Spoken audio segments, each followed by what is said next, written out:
আগামীতে জবাবদিহির সরকার হবে কিনা সিদ্ধান্ত নিতে হবে জনগণকেই। বগুড়ায় জনসভায় তারেক রহমান, দেশকে লক্ষ্যে পৌঁছাতে হলে হাঁটতে হবে গণতন্ত্রের পথে। আজ চট্টগ্রাম বিভাগীয় সফরে যাচ্ছেন জামায়াত আমির। ফেনীতে 11 দলের নির্বাচনী সভায় যোগ দেবেন ডাক্তার শফিকুর রহমান, উচ্ছ্বসিত নেতাকর্মীরা।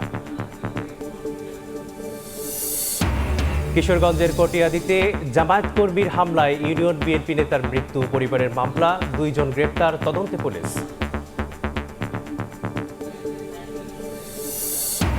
নিষিদ্ধ হলেও পোস্টার সাটিয়েছেন অনেক প্রার্থী, রঙিন বিলবোর্ডেও চলছে প্রচার। আচরণবিধি ভাঙার তালিকায় দলীয় থেকে স্বতন্ত্র বাদ নেই কেউ। এবং সীমান্ত দিয়ে ঢুকছে অস্ত্র, ধরা পড়ছে না চালানের বড় অংশ, উদ্ধার হয়নি লুট হওয়া সব অস্ত্র। ভোটে বিশৃঙ্খলার শঙ্কা বিশ্লেষকের, অভিযানের দাবি পুলিশের।